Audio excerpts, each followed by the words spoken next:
rasuluh. Allahumma shalli ala Muhammad wa ala alihi wa sahbihi ajmain wa ba'du. Watifillah, alhamdulillah pada pertemuan yang ke-11 ini Allah masih memberi kekuatan kita semua untuk mempelajari ya, sebagian dari ilmu Allah terkait dengan statistika pendidikan. Masya Allah ya, teman-teman di kelas karyawan kuliahnya Sabtu Ahad, sehingga mungkin dari pagi sampai siang ya, full. Sampai sore, Gitu ya. Ustaz. Oh, Sampai sore, Masya Allah, Ustaz. saudara-saudara. Jadi 4 mata kuliah ya per hari. 5. 5. 5, Masya Allah. Ya, mudah-mudahan Anda semua istiqomah, ya pelan-pelan.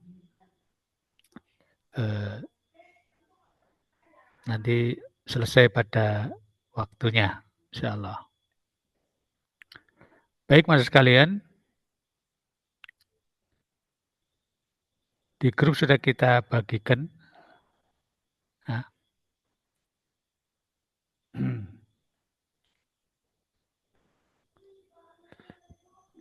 Nah, mana ini materinya? Tentang langkah-langkah uji komparasi dua variabel yang relatif. Jadi, Mas sekalian, pekan kemarin kita sudah mengetahui, dan kita jelasin tentang pembagian statistika inferensial. Nah, betul? Betul. Nah, Lestari Puji ada?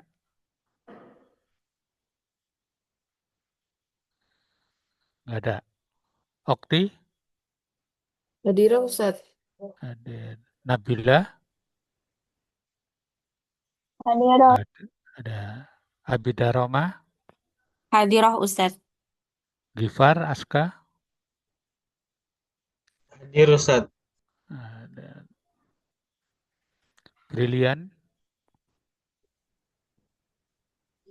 Hadirah, Ustaz. Hadirah. Lori Satun? Hadirah, Ustaz. Ya. Atika Rohmah? Hadirah, Ustaz. Eka Lutfah? Hadirah, Ustaz. Siti Saida? Hadirah, Ustaz. Nur Ain? Hadirah, Ustaz. Adkia? Hadirah, Ustaz. Ini Adkia Miftahul Rizki putrinya Ustadz Miftah ya? Betul Adkia? Siapa, Ustaz? Anti putrinya Ustadz Miftah? Miftah? Oh, bukan. Bukan, Ustaz. Bukan ya.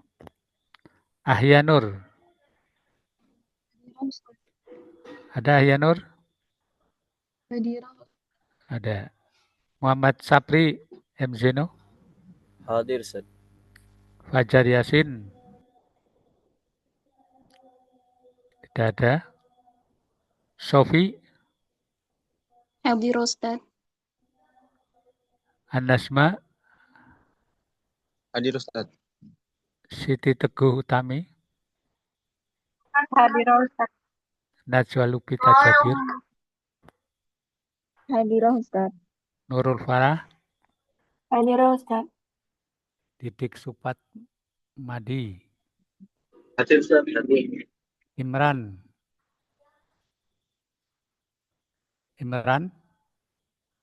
Tidak ada. Umat Rahman? Hadirah. Zahra? Ustaz Imran hadir, Ustaz. Siapa?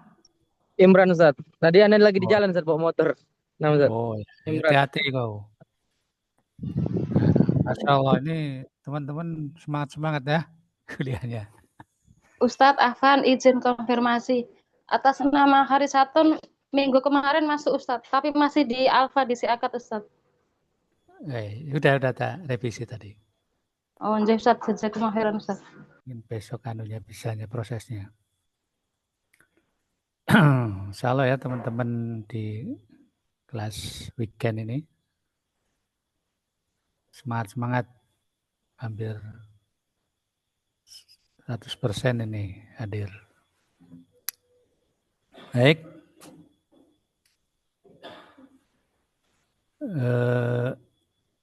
Jadi masa sekalian, kemarin kita sudah jelasin tentang statistika inferensia ya. Jadi statistika inferensia dan statistika deskriptif, kedua jenis statistika itu nanti akan kita gunakan, akan bisa antum semua manfaatkan pada penelitian tugas akhir. Nah, itu. Baik kualitatif maupun kuantitatif. Kalau yang kualitatif biasanya menggunakan statistika deskriptif. Adapun yang dengan menggunakan metode kuantitatif, maka dia menggunakan statistika deskriptif dan statistika inferensia.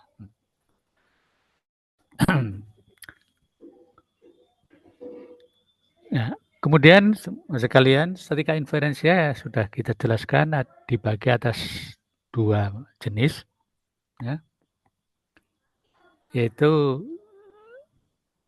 parametrik dan non parametrik. Ya. Betul? Betul, Ustaz. Nah, Siti Betul Saida. Ustadz. Ada Siti Saida? Ada, Ustaz. Nah, apa syaratnya non parametrik? Syaratnya tidak berupa bilangan. Ya, artinya apa jenis datanya? Nominal. Iya, betul ya. Nah, betul. Bentar. Atkia. Ada Atkia?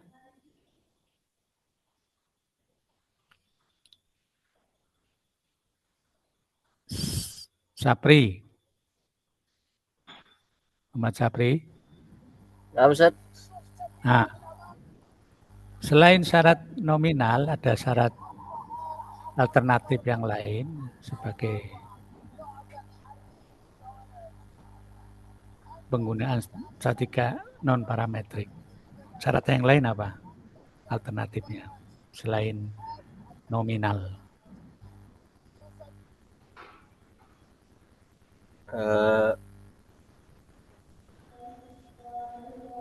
Lupa Ustadz.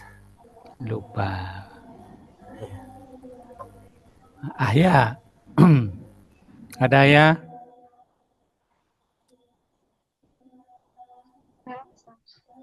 Apa? Kau bantu itu, Muhammad Sapri. Gimana Ustaz? Jadi statistika inferensia dibagi dua, non parametrik dan parametrik. Kalau non parametrik itu ada berapa alternatif yang menyebabkan kita memilih statistika non parametrik. Ada berapa sebab? Nah, salah satu sebabnya diantaranya adalah karena datanya adalah nominal. Tadi Siti Saida betul itu. Nah, kemungkinan yang lain selain nominal apa? Kita kok akhirnya milih statistika non parametrik.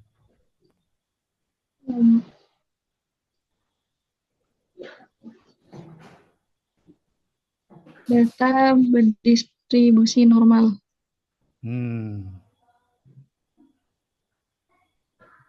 Demikian apa? Betul nggak? Data berdistribusi normal maka dia non parametrik.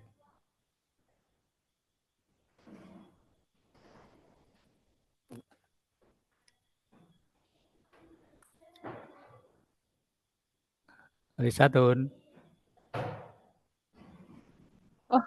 Afwan Ustadz nggak dengar. Bagaimana Ustadz? Jadi di antara penyebab kita memilih statistika non parametrik ya itu kan banyak sebab. Yang penting ada salah satunya. Salah satu penyebabnya adalah datanya nominal. Nah, sudah betul Siti Saida. Dan tadi Ayah nyebutin datanya berdistribusi normal. Itu betul nggak? Sebagai syarat non parametrik.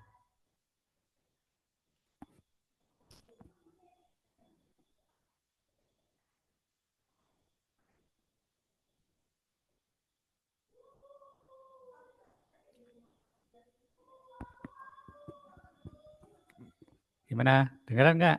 Harisatun?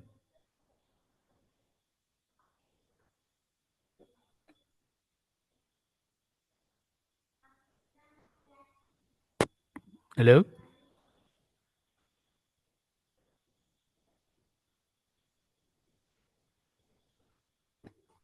Atika Roma. Nah, Ustadz, Apa? Betul Kak? tidak. Nah, yang benar gimana? Normal dia parametrik. Kalau non-parametrik nominal atau ordinal. Ya. Jadi kalau non parametrik ya syaratnya salah satu di antara. Pertama datanya adalah nominal atau ordinal. Atau datanya tidak berdistribusi normal. Jadi tidak itu non ya, non parametrik. Betul. Sofi, ada Sofi?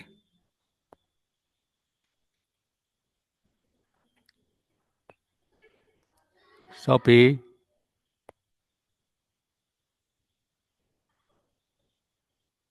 Dengar. Siti Teguh Utami. Nah, sebutkan alternatif syarat yang lain selain nominal, ordinal, tidak berdistribusi normal. Kemungkinan satunya apa itu? Kita milih non parametrik.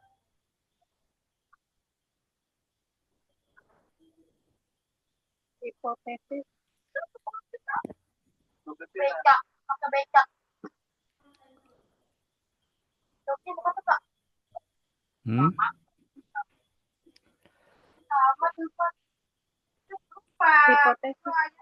Hipotesis. Nah, kurang tepat. Anasma. Ada Fauzan. Hadir Ustaz. Ya apa? Lupa Ustaz, apa? Lupa ya. Lagi di jalan Ustaz. Maaf, Ya, Ustaz. ya, ya. Ya, hati-hati. Najwa. Ada Najwa? Ada, Ustadz. Apa? Kemungkinan penyebab milih non parametrik. Tadi dari sebutkin data adalah nominal atau ordinal, atau data tidak berdistribusi normal, atau apa?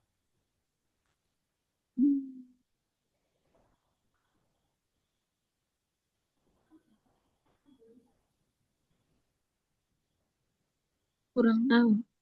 Kurang tahu. Didik? Ada Didik?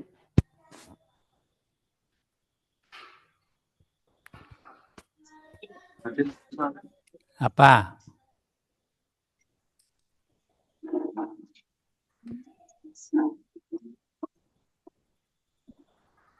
Tidak tahu Ustaz. Nggak tahu? Nah, kamu lihat catatannya. Nah, ini halaman 2223 Ali Anwar. Ada yang tahu? Datanya kurang dari 30. Nah, pinter siapa itu?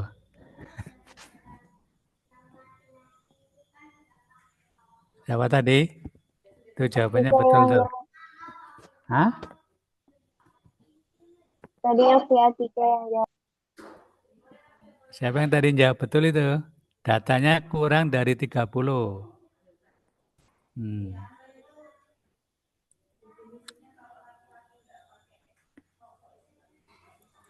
Nah, mana. Kita lihat nih.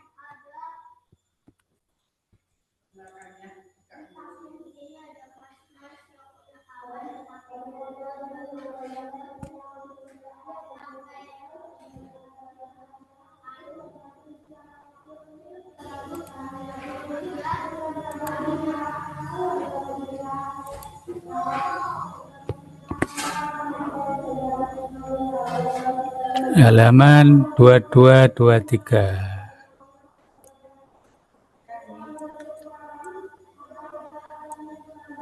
Nah, udah kelihatan situ?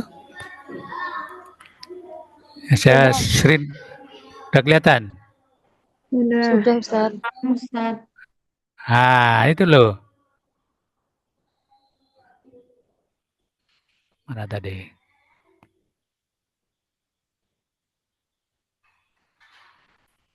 Nah, ini. Jadi kita itu memilih non-parametrik karena ada 3 sebab. Ya. Salah satu di antara 3 sebab itu. Nah, ya, kita memilih non-parametrik apabila ada salah satu dari 3 sebab ini terpenuhi. Sebab pertama, kita akan memilih non-parametrik tatkala jenis datanya adalah nominal atau ordinal. Ingat-ingat ya. Kemudian alternatif kedua, datanya tidak berdistribusi normal. Nah, nih, distribusi normal. Atau kalau tidak, maka non-parametrik. Yang terakhir adalah datanya, jumlah datanya adalah lebih kecil dari 30. Maka dia non-parametrik. Nah, udah sampai sini? Paham? Salah paham ya. Yang lupa jadi ingat, yang remeng-remeng jadi paham. Ya, jadi 3 syarat, salah satu dari 3 syarat itu adalah kita milih non-parametrik. Baik Mas sekalian. Pada pertemuan yang lalu kita sudah ngerti bagaimana kita menguji data itu distribusi normal atau tidak. Ya, dengan langkah-langkah yang kita share kemarin dengan menggunakan program SPSS. Nah, jadi tatkala kita menemukan suatu data hasil penelitian, ya, kemudian kita suruh mengolah data tersebut, ya, maka kita harus berpikir dulu penelitian ini menggunakan non-parametrik atau parametrik gitu dari data tersebut. Kamu lihat penelitian tersebut, kalau datanya jenisnya nominal atau ordinal, maka dapat dipastikan kita memilih statistika yang non-parametrik. Nah, tapi jika datanya interval atau rasio, ada kemungkinan parametrik. Karena syarat dari parametrik itu minimal 3. Yaitu datanya harus interval atau rasio, dan datanya harus berdistribusi normal. Nah, makanya apabila ada penelitian dan ada data, setelah kamu tahu bahwa ini data adalah interval atau rasio, kamu cek tentang data tersebut berdistribusi normal atau tidak. Cara ngeceknya, langkah-langkahnya menguji normalitas data atau menguji data ini berdistribusi normal atau tidak sudah kita jelaskan pada pertemuan yang lalu. Ya. Setelah syarat kedua terpenuhi, kita lihat jumlah sampelnya. Kalau sampelnya lebih kecil dari 30, maka walaupun dua syarat sebelumnya terpenuhi, yaitu datanya interval atau rasio, datanya berdistribusi normal, tetapi karena datanya jumlahnya lebih kecil dari 30, maka tidak memenuhi syarat kita menggunakan statistika parametrik. Karena ada salah satu syarat yang tidak terpenuhi, yaitu jumlah data. Karena ada salah satu syarat yang tidak terpenuhi, maka kita secara otomatis akan memilih statistika yang non-parametrik. Nah, ya. Nah, maksud kalian dalam penelitian ya biasanya penelitian yang tujuannya untuk mengetahui, tujuannya untuk mengetahui, kita penelitian tersebut biasanya terkait dengan hubungan antara variabel-variabel atau penelitian terkait dengan perbandingan. Kalau bukan ke perbandingan ya pengaruh. Ya. Jadi mas sekalian, bila kita menemukan suatu penelitian ya yang berkaitan, yang temanya adalah mencari hubungan ya, antara variabel-variabel ya, atau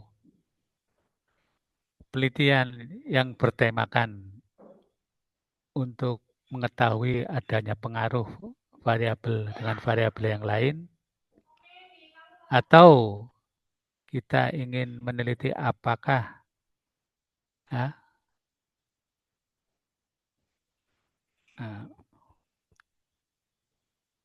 antara variabel satu dengan variabel yang lain itu kita bandingkan. Nah, kalau penelitian terkait dengan hubungan antar variabel atau korelasi antar variabel, maka penelitian itu adalah penelitian yang kuantitatif, ya, yang kemungkinan ada menggunakan non-parametrik atau parametrik. Nah, jadi dalam penelitian yang kaitannya dengan penelitian kuantitatif, biasanya berkaitan dengan hubungan antar variabel atau korelasi antar variabel. Nah, atau selain hubungan adalah perbandingan antar variabel. Nah, atau alternatif yang lain adalah pengaruh ya, variabel terhadap variabel yang lain. Kalau penelitian yang demikian, maka penelitiannya adalah kuantitatif. Nah, penelitian yang kuantitatif menggunakan salah satu, ya, yaitu statistika non-parametrik atau parametrik, tergantung jenis data, distribusi data, dan jumlah data. Ya. Jadi penggunaannya seperti itu mas sekalian. Jadi kita tatkala sudah belajar statistika pendidikan, maka ilmu ini bisa kita gunakan ya untuk meneliti ya yang berkaitan dengan pengaruh variabel X terhadap variabel Y misalnya. Contoh judulnya ya, contoh penelitiannya begini. Misalnya ini kan jurusan PPA ya. Kalian ingin melihat apakah ada pengaruhnya ya penggunaan media animasi, video animasi terhadap kemampuan berbahasa Arab. Ya, kami ingin meneliti apakah ada pengaruhnya tatkala kita mengajar mufrodat atau mengajar bahasa Arab kepada anak didik kita. Tatkala kita menggunakan media animasi, apakah ini berpengaruh terhadap kemampuan mufrodat santri-santri kita? Nah, penelitian ini kan berkaitan, tema adalah pengaruh, ya, pengaruh variabel animasi terhadap kemampuan mufrodat. Nah, karena penelitian ini adalah penelitian berkaitan dan pengaruh antar variabel dengan variabel yang lain, di mana variabel penyebabnya adalah animasi, variabel yang dipengaruhi diakibatkan pada kemampuan mufrodat bahasa Arab santri. Nah, kita ingin meneliti seperti itu, maka penelitian tersebut adalah penelitian yang kuantitatif metodenya. Nah, kalau kita sudah mengetahui metodenya kuantitatif, maka ada dua kemungkinan. Apakah kita menggunakan statistiknya parametrik atau non-parametrik. Di mana membedakan antara non-parametrik, kapan kita menggunakan parametrik, kapan kita menggunakan non-parametrik, tergantung minimal 3 penyebab tadi, yaitu tipe data, nominal atau ordinal, interval rasio. Nah, nominal kalau ordinal, maka dia non-parametrik. Kalau interval rasio, ada kemungkinan parametrik. Nah, kemudian kita lihat distribusinya, data tersebut normal atau tidak normal. Kalau normal maka masih ada kemungkinan parametrik. Tapi kalau tidak normal maka non-parametrik. Yang terakhir adalah tentang jumlah data yang kita teliti. Jika jumlah datanya lebih kecil 30, maka non-parametrik, dan jumlah data yang kita teliti lebih besar dari 30, maka parametrik. Ya, jadi parametrik syaratnya ada 3 minimal, harus terpenuhi semua.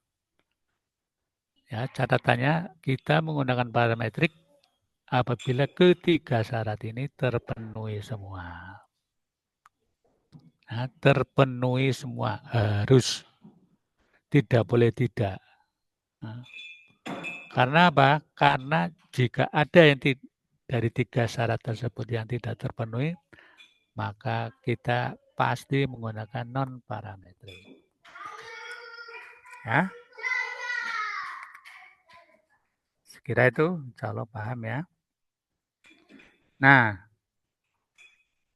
dalam penelitian kuantitatif kita tadi sudah jelaskan, ada kemungkinan 2, yaitu penelitian yang berkaitan dengan pengaruh, atau penelitian yang berkaitan dengan relasi atau korelasi atau hubungan. Nah, kita akan membahas satu poin, yaitu penelitian kuantitatif yang berkaitan dengan pengaruh variabel X terhadap variabel Y. Nah, kamu buka itu apanya yang saya share itu. Nah, dan tutup, kita lihat yang kita share.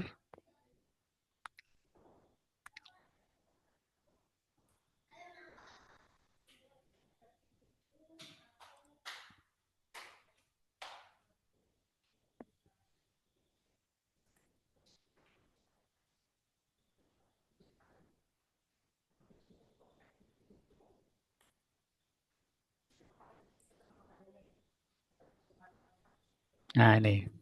Udah kelihatan situ? Sudah ya? Nah, ya. Jadi penggunaan statistika, ya, inferensia ada dua, yaitu digunakan pada studi kasus atau pada penelitian yang berkaitan dengan komparasi, yaitu membandingkan dua variabel atau lebih. Yang kedua, digunakan pada penelitian yang berkaitan dengan korelasi atau hubungan dua variabel atau lebih. Nah, kita bahas yang komparasi dua variabel, yang relatif. Nah, maksudnya begini Mas sekalian, kita yang dimaksud dengan komparasi dua variabel relatif, ya, artinya penelitian ini itu yang dimaksud dua variabel ya. Yang dimaksud dua variabel itu berarti datanya, ya, data yang kita terima adalah dua jenis, dua data. Nah, komparasi dua variabel artinya data yang kita teliti nanti ada dua, artinya dua variabel. Dalam hal ini adalah, nah, ini penelitian ya, suatu penelitian tentang pengaruh ya, pengaruh menggunakan metode animasi pada pembelajaran bahasa Arab ya, dengan kemampuan bicara bahasa Arab. Nah, jadi ceritanya begini, kita mengajar bahasa Arab. Nah, kita ingin meneliti bagaimana ya kalau kita ngajarin bahasa Arab, tapi anak-anak diajarkan dengan menggunakan video animasi. Nah, misalnya nanti dikasih video tentang gambar-gambar yang berupa animasi, ya, nah, tentang mufrodat tetapi dengan menggunakan animasi. Nah, penelitiannya, tujuannya kita ingin meneliti apakah penggunaan metode animasi ini punya pengaruh nggak terhadap kemampuan bahasa Arab anak. Paham ya? Nah. Ya. Ya, dua variabel ini mahasiswa sekalian ya. Nah, variabel yang pertama adalah metode animasi. Nah, jadi variabel yang mempengaruhi atau variabel independen. Variabel yang kedua adalah kemampuan berbicara bahasa Arab. Inilah variabel yang dipengaruhi. Nah, jadi metode animasi adalah variabel yang mempengaruhi atau variabel independen. Kemampuan berbicara bahasa Arab adalah variabel dependen yang tergantung atau yang dipengaruhi. Sampai sini paham? Ustadz Afan, boleh diulangi tadi? Ya. Yang variabel pertama kan animasi. Nah, itu variabel apa tadi, Ustadz Afan? Yang pertama namanya variabel independen atau variabel bebasnya. Dalam hal ini adalah variabel bebas atau variabel independen adalah variabel yang mempengaruhi. Jadi dia aktif mempengaruhi. Adapun variabel independen adalah variabel yang dipengaruhi oleh variabel independen. Independen artinya kan variabel bebas. Nah, variabel bebas adalah variabel yang mempengaruhi. Dalam penelitian ini yang mempengaruhi kan metode animasi. Ya kan? Yang dipengaruhi adalah kemampuan berbicara bahasa Arab. Kita ingin meneliti apakah metode animasi ini berpengaruh enggak terhadap kemampuan berbicara bahasa Arab gitu. Paham sampai sini? Insya Allah, Ustaz. Berarti variabel kedua itu variabel yang dipengaruhi ya, Ustaz? Gimana? Berarti variabel kedua itu variabel yang dipengaruhi ya, Ustaz? Iya, betul. Yang Jadi kemampuan variabel. berbicara. Iya. Nah, kita kan ingin meneliti nih. Ini aku ingin ngajari bahasa Arab, tapi supaya anak-anak ini lebih cepat paham. Aku punya ide, aku mau ngajari ngomong bahasa Arab tapi menggunakan animasi. Itu kan baru ide. Lah untuk mengetahui benar nggak ide ini, ya diteliti. Nah, jadi kita kan ingin meneliti apakah ada pengaruhnya antara terhadap pembelajaran bahasa Arab jika menggunakan metode animasi. Paham? Itu. Paham, Nah, Ustaz, itu. insya Allah. Ya, paham. Jadi,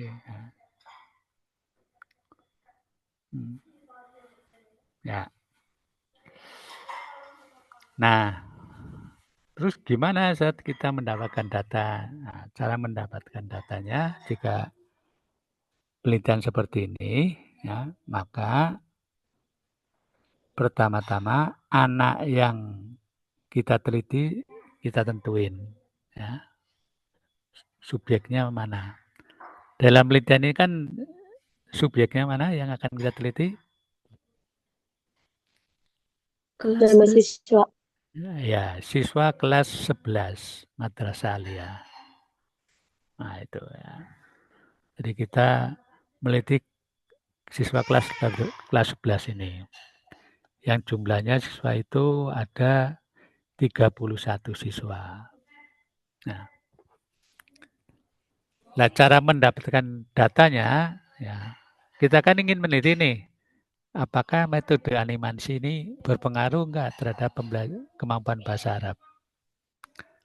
Nah, caranya, mahasiswa sekalian, ya, caranya siswa kelas 11 ini, ya, kita kasih tes, ya, mereka kita kasih soal berupa tes tentang kemampuan berbicara bahasa Arab, ya, kemampuan berbahasa Arab.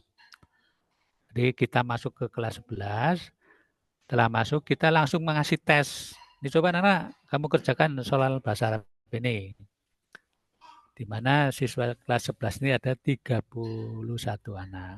Nah, mereka suruh ngerjain. Nah, setelah ngerjain dikasih waktunya habis, kemudian jawaban soal itu dikumpulin. Nah, jawaban soal itu kemudian masing-masing siswa dikasih kita koreksi dan kita nilai masing-masingnya. Nah, nilai yang kita peroleh itu, ya, namanya pretest. Paham? Jadi pretest adalah nilai yang kita peroleh di mana subjek yang kita teliti sebelum dikasih perlakuan. Namanya pretest. Sebelum dikasih perlakuan namanya pretest. Paham? Paham ya? Halo? Paham, insya Allah paham. Ya, paham. Jadi pretest adalah kita masuk ke kelas 11 tadi, kemudian kita langsung ngasih soal. Nana, ini kamu kerjakan soal ini. Nah, setelah waktunya habis dikumpulin, ya, dan kalian nilai satu-satu. Ini. Nilai tersebut namanya pretest. Yaitu nilai sebelum anak ini dikasih perlakuan. Nah, kamu lakukan pretest ini sebanyak 3 kali. Kemudian diambil rata-ratanya. Nah, ditemukan nilai pretestnya seperti pada data ini. Kemudian setelah kamu lakukan pengetesan 3 kali, kemudian kalian masuk ke kelas tersebut, ya.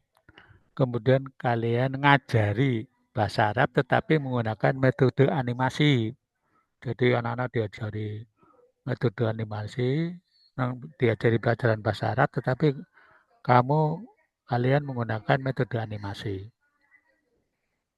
Nah, pertemuan pertama, pertemuan kedua, pertemuan ketiga. Jadi minimal 3 kali pertemuan belajar bahasa Arab, tapi menggunakan animasi. Paham sampai sini? Insya Allah. Nah, setelah diajari bahasa Arab menggunakan animasi, nah, kamu ngajar 3 kali minimal. Setelah itu kamu mengadakan tes dengan soal yang sama waktu pretest. Nah, dengan soal yang sama sewaktu sebelum dikasih perlakuan. Nah, dengan soal yang sama kamu kasihkan kepada anak-anak tersebut. Ya. Kamu kasih soal ya, tersebut, ya. Mereka suruh ngerjain dan kamu nilai soalnya. Nah, nilai yang diperoleh oleh anak-anak kelas 11 ini setelah mereka diberi perlakuan, kita namakan post test. Ya, jadi post test itu adalah nilai yang diperoleh oleh siswa ketika mereka setelah di garis bawahi, setelah siswa itu mendapatkan perlakuan. Perlakuan di sini adalah metode animasi. Nah, sampai sini paham antara pretest dan post-test? Paham. Paham. Nah, dari situ kan kamu ingin membuktikan nih, kita sudah mendapatkan pretest, yaitu nilai sebelum anak-anak dikasih pembelajaran dengan metode animasi. Nilai bahasa Arabnya sekian tuh, datanya ada. Kemudian kamu sudah mendapatkan nilai post-test, yaitu nilai setelah anak-anak dikasih pelajaran bahasa Arab tetapi menggunakan metode animasi. Nilainya itu. Nah, tadi kamu kan ingin meneliti apakah metode animasi ini punya pengaruh enggak terhadap kemampuan bahasa Arabnya. Nah, kamu sudah mendapatkan nilai post-test, sudah mendapatkan pretest. Nah, nilai itu kemudian kamu olah data, ya. Kamu gunakan SPSS. Ya. Penelitian yang demikian namanya penelitian komparasi 2 variabel yang relatif. Ya, 2 variabelnya, variabel pertama adalah variabel independen, yaitu metode animasi. Ya. Variabel keduanya adalah kemampuan berbahasa Arab. Namanya komparasi 2 variabel. Kemudian yang dimaksud relatif apa? Yang dimaksud relatif, ya, relatif itu adalah subjek yang kita teliti adalah sama. Subjek yang kita teliti antara sebelum dikasih metode dan setelah dikasih metode, objeknya sama, subjeknya sama. Nah, itu namanya relatif. Nah, di sini kan subjek yang kita teliti kan kelas 11 kan? Betul? Betul. Nah, kemudian kita yang ambil nilainya pretest dan post-test kan? Ya. Nah, ini berarti kita mendapatkan data pretest dan post-test dari subjek yang sama. Yang sama maksudnya subjek yang pertama pretest adalah nilai sebelum dikasih metode animasi dan post-test adalah nilai setelah dikasih animasi. Nah, kita akan membuktikan apakah metode animasi ini berpengaruh terhadap kemampuan berbahasa Arab. Sudah ada datanya. Nah, penelitian yang demikian namanya penelitian komparasi dua variabel yang relatif. Ya, paham? Ya, penamaannya seperti itu. Ustaz, Ya, Masya Allah. tanya. Apa Ustaz? Tadi kan yang dimaksud relatif itu adalah subjek yang kita teliti adalah sama. Subjek dan objeknya sama gitu ya, Ustaz. Nah, objeknya Iya, itu yang mana, Ustaz? bukan maksudnya Objeknya. subjeknya, maaf. Bukan objek, tapi Oh, subjeknya. subjeknya. Ya, Oh iya, subjeknya sama. Ustaz. Ya. Jadi, kalau subjek yang kita teliti sama, artinya antara sebelum dikasih perlakuan dan setelah dikasih perlakuan sama subjeknya, itu namanya relatif. Relatif kan berhubungan artinya. Ya, sudah. Jadi Afan dia Ustaz, teliti, ya. Afan izin bertanya Ustaz. Di sini kan Ya. dikatakan relatif itu subjek yang kita teliti itu sama. Tapi Hmm. ketika sebelum dites sama sesudah dites kan waktunya berbeda ya Ustaz. Jadi ada Ya. kemungkinan murid-murid ini udah saling komunikasi, mereka itu jawab apa kayak gitu. Nanti kalau hasilnya bias gimana Ustaz? Ya, kalau itu kan dalam penelitian namanya keterbatasan. Keterbatasan penelitian kita kan nggak bisa istilahnya memaksa anak harus demikian kecuali kita ngasih tahu sebelumnya. Nah, jadi dalam penelitian kan ada keterbatasan penelitian. Jadi antara keterbatasannya kemungkinan anak sudah saling komunikasi tadi. Itu kan keterbatasan namanya. Nah, makanya dalam penelitian itu ada standar error. Standar error adalah nilai kemungkinan adanya bias gitu. Jadi nggak apa-apa penelitian ada kemungkinan kesalahan itu nggak ada masalah. Tapi kesalahannya masih dimaklumi gitu loh. Paham? Iya paham ya Ustaz. Ya, Jazakumullah. ya. Jadi kalau di luar kemampuan kita, di luar kendali kita ya sudah. Itu adalah keterbatasan penelitian kita. Makanya dalam meneliti diusahakan subjek yang kita teliti itu sudah paham betul tata tertibnya gitu loh. Untuk mengurangi bias. Ya, bias dari hasil. Paham? Paham Nah, insyaallah. nah, mahasiswa sekalian, dengan kuliah sampai pada kasus seperti ini, sudah kalian bisa bikin penelitian itu tentang pengaruh. Judulnya pengaruh penggunaan apa. Nah, yang jelas pakainya pre-test dan post-test. Nah, sudah, kalian sudah bisa meneliti. Nah, ini ya. Nah, pertanyaannya pada penelitian seperti ini, yang pertama, apakah ada pengaruh? Ya. Apakah ada perbedaan prestasi kemampuan bicara bahasa Arab? Ya, jika menggunakan metode animasi. Pertanyaan penelitiannya itu, apakah ada pengaruhnya? Kemudian pertanyaan kedua, pengaruh yang ada ini misalnya ada pengaruh, pengaruhnya kuat enggak gitu.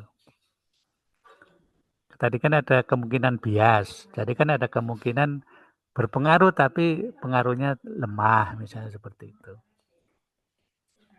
Nah, jadi soalnya ada dua ini, apakah ada pengaruh metode animasi terhadap kemampuan berbahasa Arab. Jika ada pengaruhnya, pertanyaan kedua, pengaruh tersebut signifikan atau tidak, atau pengaruhnya lemah, kuat, atau sangat lemah gitu. Pertanyaan kedua.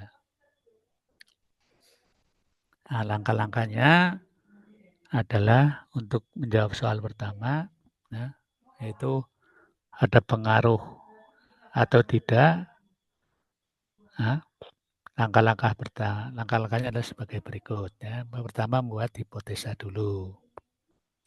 Nah, hipotesanya ada perbedaan antara prestasi belajar bahasa Arab ya, menggunakan metode animasi.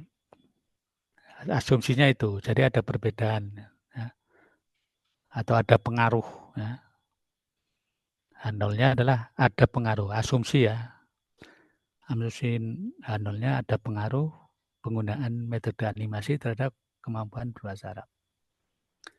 Alternatifnya adalah lawan dari H0, berarti tidak ada pengaruh penggunaan animasi terhadap kemampuan bahasa Arab.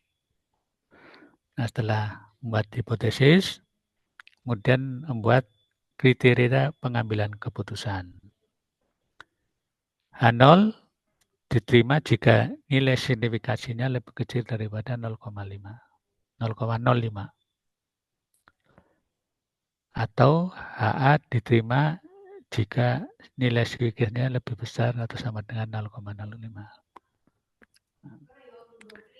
Nah, dan langkah ketiga, seperti uji distribusi normal tadi kemarin, kita mencari nilai signifikansi.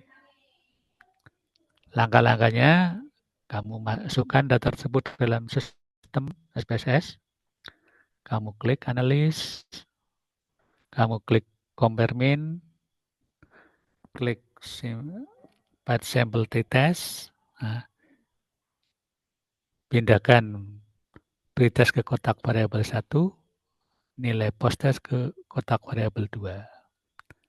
Pilih option, nah, dan contreng exclude cases analysis by analysis. Klik continue, klik OK. Nah, klik OK, pilih tabel yang berjudul paired sample test. Tampilnya seperti ini, paired sample test. Nah, seperti pada normalitas kemarin, kita lihat kolom nilai signifikansinya. Nilai di sini setelah diolah data, ya, nilai signifikansinya adalah 0,001. Nah, nilai signifikansinya adalah 0,001. Nah, kemudian telah ketemu, kamu bandingkan dengan ketentuan ini, membuat kriteria pengambilan keputusan. Nah, karena nilai signifikansinya 0,001, artinya ya, nilai signifikan ini lebih kecil daripada 0,05. Kan nilai signifikansinya kan 0,001, ini kan lebih kecil daripada 0,5.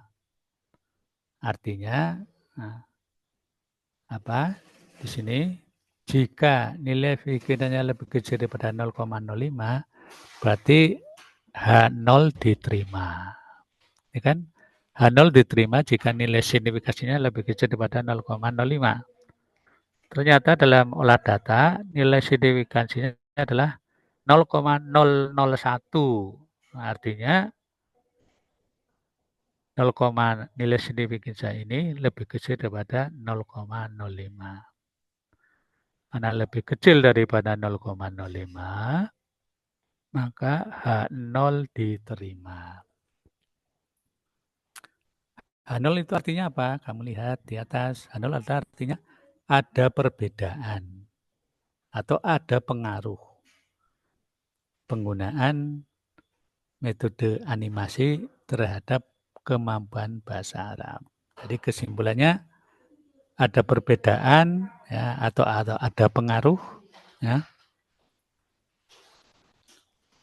nah, kemampuan berbahasa Arab kelas 11 MA sudah dan sebelum menggunakan metode animasi. Nah, ini jawabannya.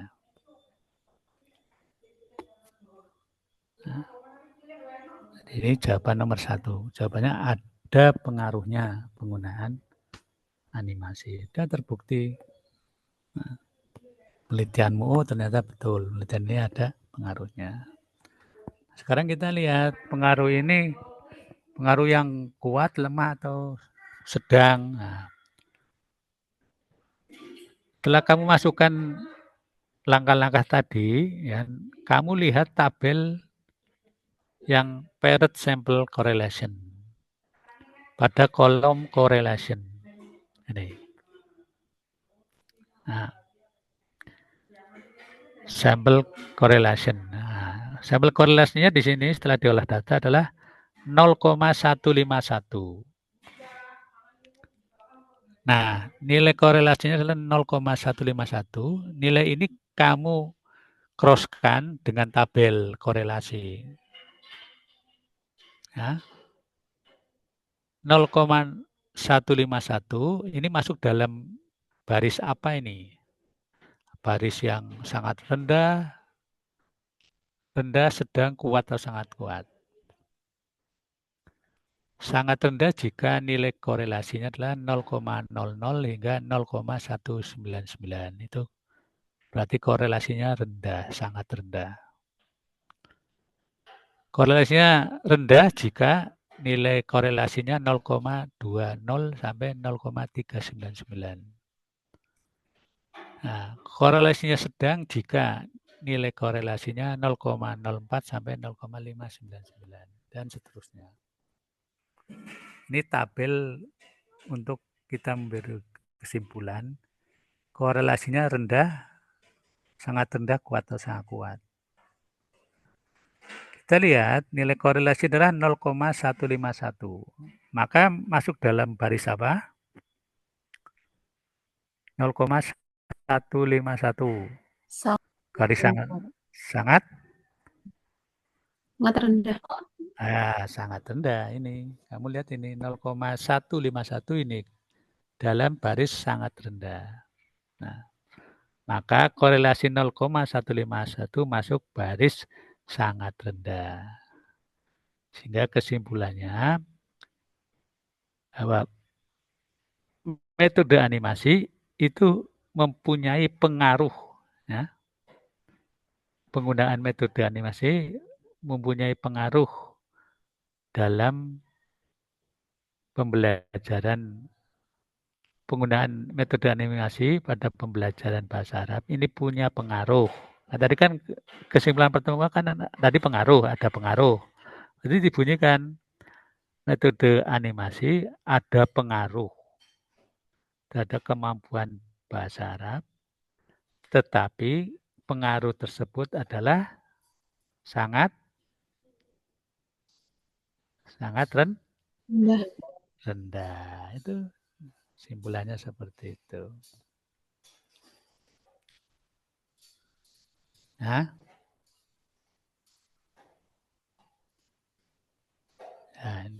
ini langkah-langkahnya seperti ini, Mas sekalian. Tatkala kita meneliti, ya, di mana penelitian tersebut tujuannya adalah mengetahui pengaruh penggunaan metode, ya, kemudian mengetahui pengaruhnya kuat, lemah, atau sedang, atau sangat lemah. Nah, ini namanya penelitian komparasi dua variabel yang relatif. Langkahnya seperti ini. Ya. Nah, ini datanya ini. Ini sebentar tak tunjukkan. Udah kelihatan situ? SPW saya? Belum? Belum. Sudah? Oh, belum. Dia diganti. Tak tunjukkan mana. Windows. SPSS-nya mana?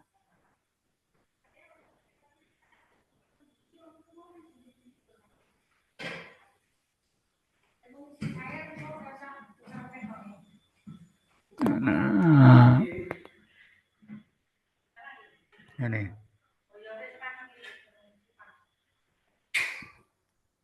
Nah, udah kelihatan? Sudah, Ustadz. Nah, ini ya.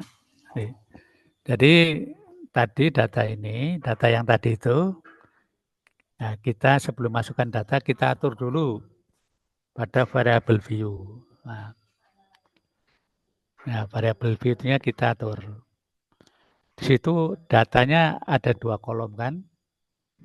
Kolom pertama adalah nilai pretest dan nilai posttest. Nah, kita pada name kita tulis pretest. Nah, pada kolom nama yang nomor 1 kita tulis pretest. Kemudian type-nya adalah numerik karena datanya berupa angka. Weight-nya dibiarin, desimalnya 0. Nah, labelnya tinggal kita kasih nama pretest.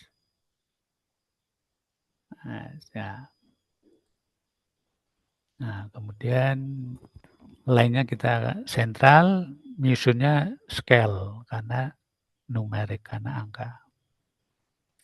Kemudian tabel yang kedua adalah posttest, kita tulis posttest. Pilih numerik, di sini tulis label posttest. Nah, tampilannya sentral, nyusunnya scale. Nah, setelah ini berarti kita sudah siap memasukkan input data. Jadi kita pindah ke data view. Nah, ini datanya sudah kita masukin. Nilai pretestnya ini tadi ada 31 siswa. Ini nilai posttestnya. Nah, kemudian langkah-langkahnya tadi apa? Pencet untuk kita mengetahui apakah ada pengaruh penggunaan metode animasi terhadap kemampuan berbahasa Arab. Kita masukkan nilainya, kemudian kita uji apakah ada pengaruh tidak. Langkah-langkahnya kita pencet apa? Yang pertama, analyze. Terus pilih.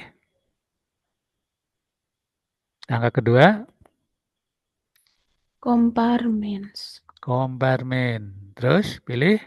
Langkah ketiga, paired sample pretest.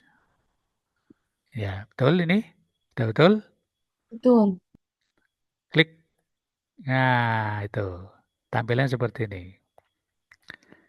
Langkah berikutnya, pindahkan apa? Pindahkan pretest ke kotak variabel 1. Nah, ya, kamu blok pretest, masukkan. Tuk. Ya. Berikutnya, Posttest juga ke variabel 2. kamu blok posttest, masukkan. Tuk. Ya. Sampai sini, terus berikutnya, Klik option. option. Ini option. Tik. Ya. Terus, option. Contreng yang exclude cases analysis. Ini kita udah contreng ya. Ini contreng. Terus, Continue. continue. Klik continue. Selanjutnya, Oke. oke. Keluar datanya. Kelihatan datanya? Belum. Belum. Enggak usah. Waduh, ini nanti ini ya nanti datanya seperti ini.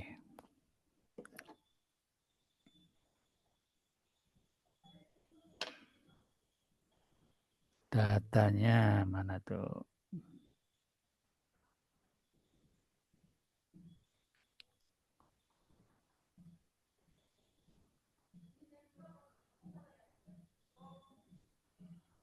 Nah, itu datanya sudah saya share di grup.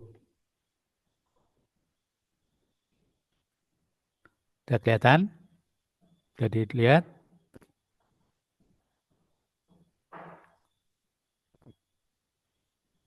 Belum ada, Ustaz. Ada di grup. Belum?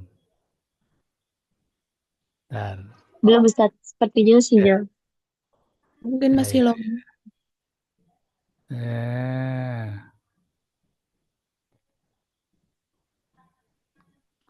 Udah kelihatan? Sampun. Nah, itu. Di situ kan ada 3 tabel tuh, betul? Betul.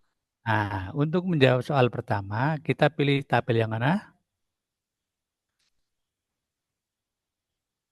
Pertama, Ustaz. Di langkah-langkah itu loh. Kamu lihat di langkah-langkah yang mana? Yang ketiga. Yang ketiga, betul. Tabel paired sample test yang dipilih. Nah, yang dipilih tabel paired sample test. Nah, kamu lihat di situ nilai signifikannya berapa itu? Di tabel 0,1. 0,01. Ya, berapa? 0, berapa? 01.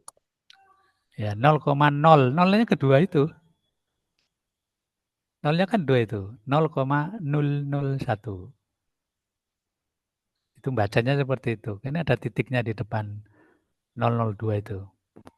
Nah, karena nilai signifikasinya adalah 0,001,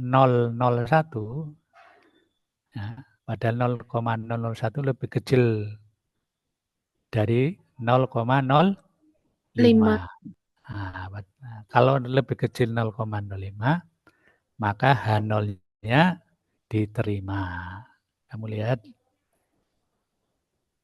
di kriteria keputusan.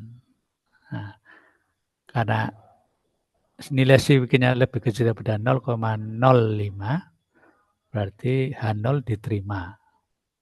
H0 artinya ada perbedaan, artinya ada pengaruh penggunaan metode animasi. Itu kesimpulannya untuk pertanyaan pertama. Nah, kemudian pertanyaan kedua, nah, pengaruhnya kuat, lemah, sedang, atau sangat kuat. Nah, yang dipilih tabel yang mana? Yang kedua. Yang kedua, paired sample correlation.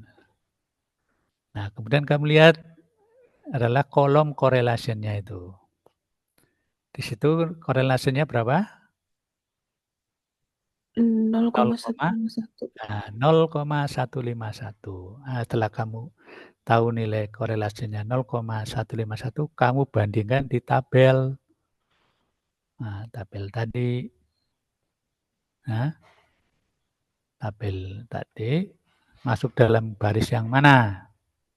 Oh, ternyata masuk dalam baris sangat rendah. Nah, artinya apa? Artinya ada pengaruh, ya, pengaruh metode animasi, ada pengaruh metode animasi terhadap kemampuan berbisa bahasa Arab, tetapi pengaruh tersebut adalah sangat rendah.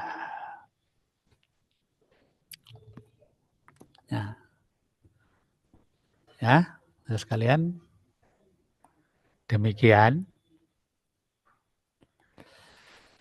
caranya. Ya, caranya seperti langkah-langkah tersebut. Ya, gitu aja ya pertemuan hari ini. Nanti kalian silakan coba langkah-langkah tersebut. Ya. Baik, Ustaz. Ya, insya Allah bisa. Kan tinggal ngikut aja. Tapi yo syaratnya kalian punya SPSS. Nah, tapi bila kalian tidak punya SPSS, kalian bisa menggunakan Excel. Nah, caranya gimana? Kamu lihat di bukunya Ali Anwar. Ya, bukunya Ali Anwar. Mana bukunya Ali Anwar? Tuh, di situ ada caranya. Cara menguji komparasi dua sampel yang relatif dengan menggunakan Excel. Ya. Demikian Mas sekalian. pertemuan hari ini. Mudah-mudahan kalian bisa mencoba dan semakin memahami, bisa menggunakan. Kita cukupkan masa kalian hari ini. Ya. Subhanakallahumma bihamdika, Assalamualaikum warahmatullahi wabarakatuh. Waalaikumsalam. Waalaikumsalam warahmatullahi wabarakatuh. Jazakumullah khairan Ustaz. Ustaz. Yeah.